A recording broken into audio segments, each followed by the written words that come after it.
Hey fellow Force users, what is up? It's Jasmine, the AhsokaTanoFan. Welcome back to my YouTube channel. So it's time for episode 2, guys, of the 3-part Andor premiere. So last episode was a good start to this series, guys. We got introduced, or reintroduced, I should say, to Cassian. We saw him get into a little bit of trouble where he killed those 2 men. He basically has made some enemies from that. We also got introduced to Bix, I believe her name is, and her boyfriend Tim. And it looks like the 3 of them work together, but I don't believe the new boyfriend is actually aware of the shady part of the business. Will the new boyfriend find out? If he does, will he work with them? Will he inform the authorities and get them into trouble? And then of course the big question, what happened to his sister? Without further ado, let's blast our way into the episode and check out what's in store for us. This opening sequence is actually pretty cool, I'm not gonna lie. Almost as if to say he like emerges from the shadows, you know? That is kind of reflective of his character arc. He kind of starts off as a nobody, gets involved with the Empire, and ends up making an ultimate sacrifice in the name of the light side.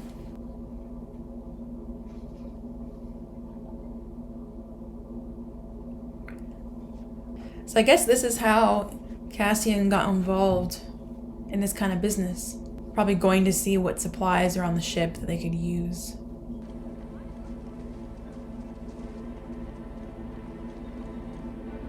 Oh, is he gonna wander off? Oh, is that like a spice mine?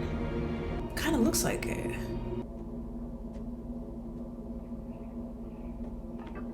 Oh, is he gonna drum something as like a warning? Or maybe he's waking up the village, the town?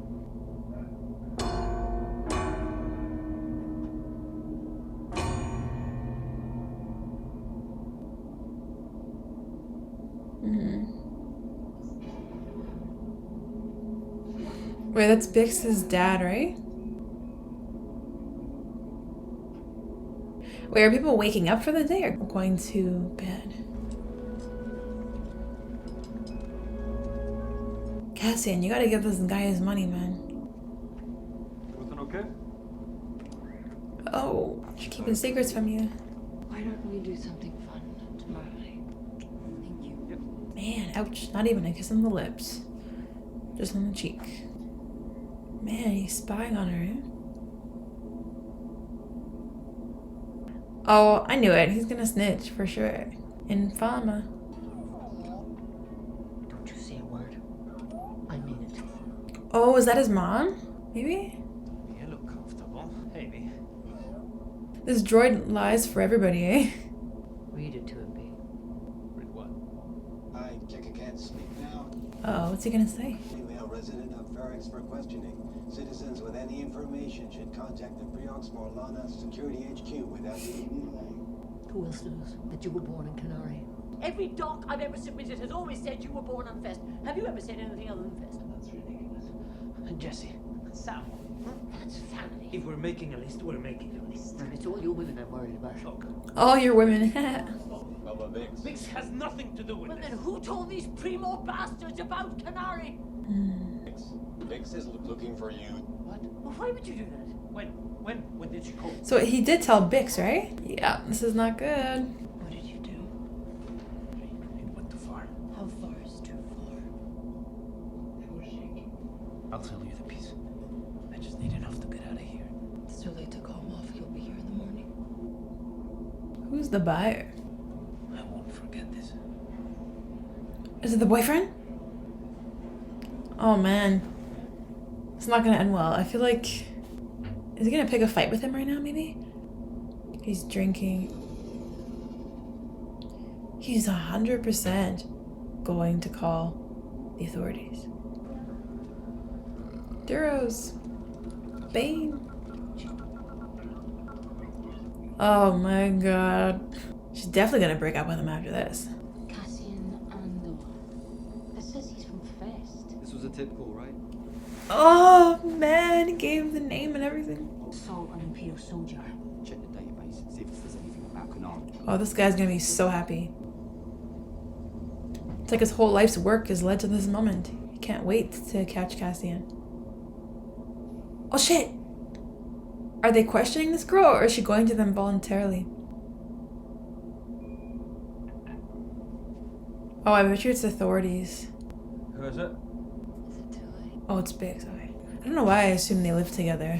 But yes, it's not too late. Oh, buddy, this relationship is over when she finds out. Do you think she might know that he's onto her? I don't know. I don't know. What if his place is bugged or something? You think the authorities listening or something? He does feel bad though, you could see it in his eyes. Who's that? Sergeant Linus Moss got your service, son. Will you be suiting up with us, son? I think I should, don't you? Absolutely, son. 2 men dead. Line of duty. Colleagues. It's outrageous. Exactly. Face your men yourself the rest of your life, knowing you did less than everything you possibly could. I've been saying all along we need a stronger hand with these affiliated planets. So he's gonna like quickly ascend the ranks, I feel like. Corporate tactical forces are the Empire's first line of defense, and the best way to keep the blade sharp is to use it. This guy's a little too eager. Slow down there, buddy. I'll pass along your kind words to the Chief Inspector. Yeah, it's possible that he might get himself a few allies who vouch for him and want him to take over from his boss. Or maybe his boss will die or something will happen to him. And then he'll step down and then this guy will ascend the ranks. She's nervous as hell.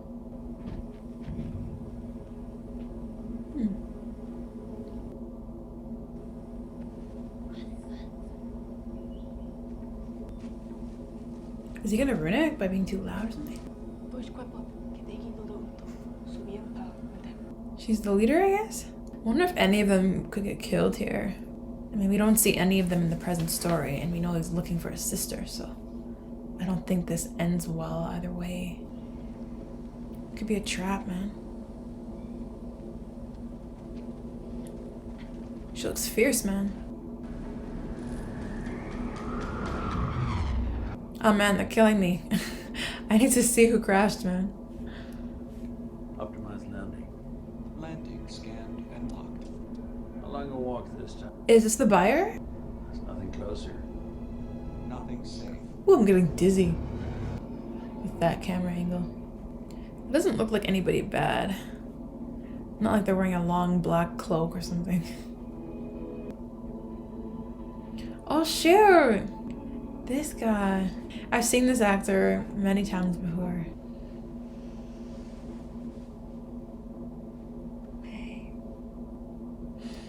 This guy's kind of a weirdo. I don't know. I think she should leave him. Can you open up the yard for me this morning? Sure. You okay? Yeah, just tired. And he's feeling guilty. Why do we need comms? Because we don't want someone else to find Marva's credits, do we? I can bring them myself, I will. But if I can't, we need the comms, right? You need to get back. She's gonna wonder where you are. B! B! Yep, she noticed that he's gone. Just as he said. So upset with you. Is someone gonna be there? Authorities or something? Or is she gonna find something?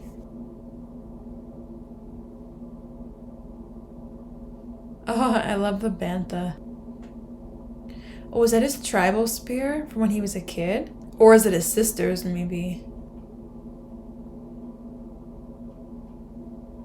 What's that green gas coming out of the window there? Oh, they all have masks on. That's not good. That means maybe they shouldn't be there without those masks. The air might be contaminated. Oh man, I think this is a bad idea.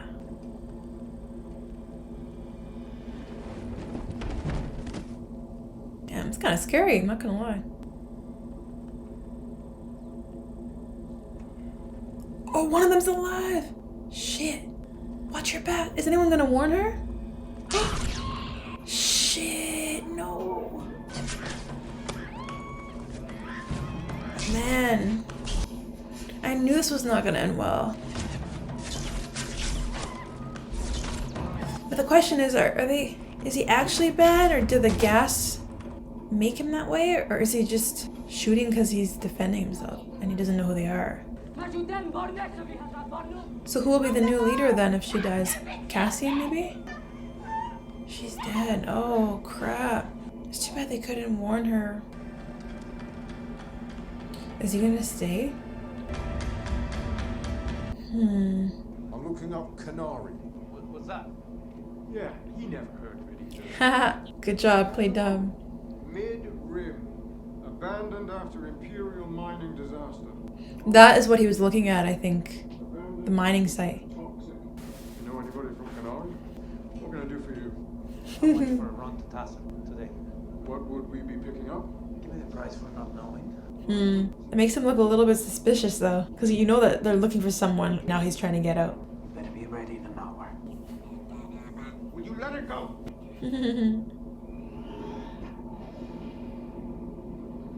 Was this the corporation guys? Cassian Andor. Not a recent image, but the best we've got. There may be some local residents who are less than enthused with our presence. There's a territorial forum once a month where they are free to make official complaints. All yourself. Why does he have that look on his face? Is he having second thoughts? Or?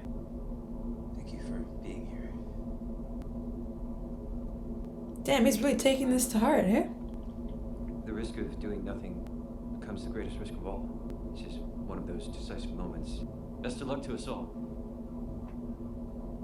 They look enthused. Oh man, awkward. Easy guys, don't show all your enthusiasm at once. Well said, sir. Inspiring. Damn, this guy, what else do you want to do for this guy? Clean his shoes? Yeah, so he is definitely the buyer. What's your line? Rather not say. Me, I'm in propulsion. We do add-ons and boosters. What's this guy's deal? You know what they say, if you can't find it here, it's not worth finding.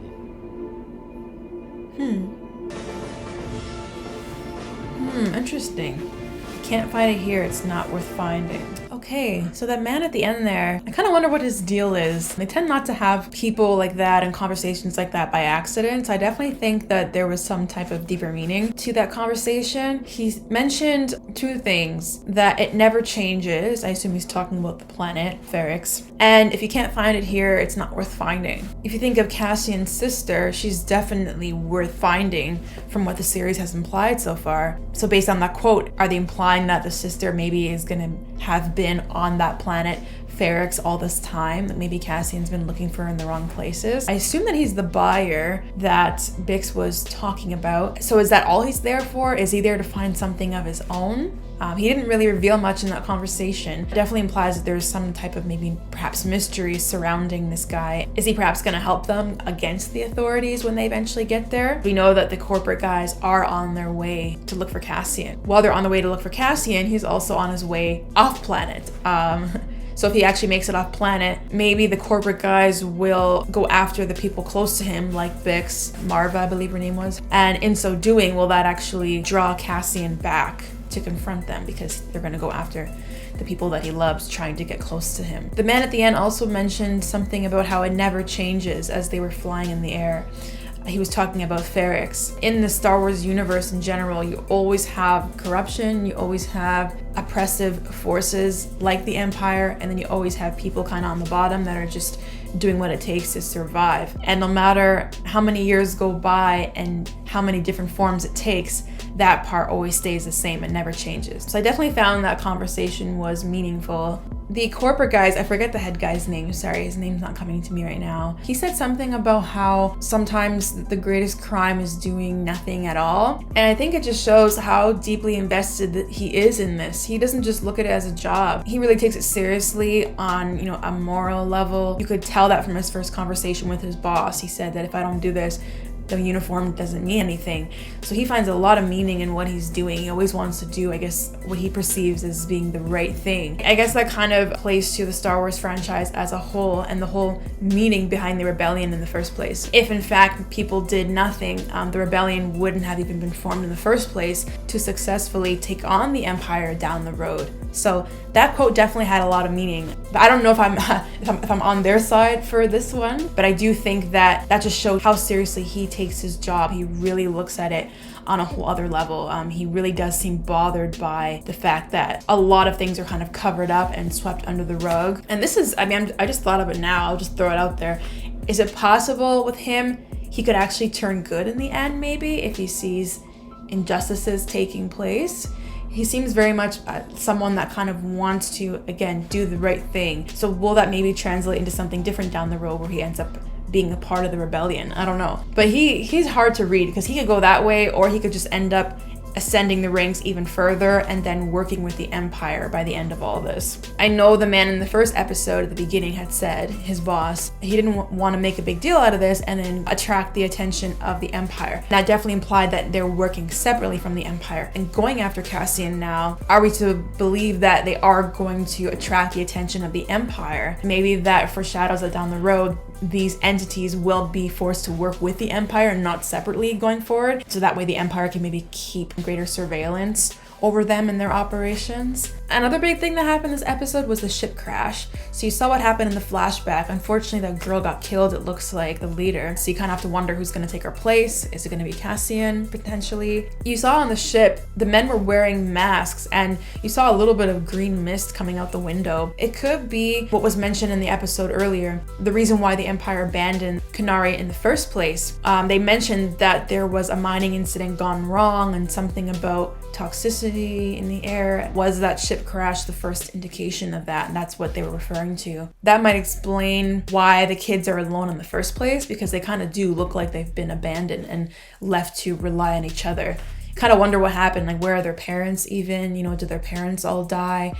And did they die in the accident? Because I think it was mentioned a lot of people died in the accident, the mining accident. Or were people maybe killed by the Empire so as not to leave loose ends? Maybe they didn't want people, witnesses alive, to tell the story about what happened with the Empire. I also find that Cassian tells a lot of lies. In the first episode even, he had his friend Brasso make up a lie for him. He has his droid lie for him. And I think that it's easy for him to lie because his whole life there is essentially a lie. He hides from people where he is really from, which is Kenari. His droid, I noticed, has lagging issues and kind of the stutter. And I wonder if that could be hinting at the fact that down the road, maybe he might slip up in front of the authorities or something, and then that might out Cassian or one of his allies. I don't know. Overall, good episode. I'm enjoying the series so far. I'm excited to check out the next episode. So you let me know what you thought down below in the comments, as always. And don't forget to leave a like and subscribe, guys. And I will see you for episode 3 of the 3-part premiere of Andor. Until next time, guys, take care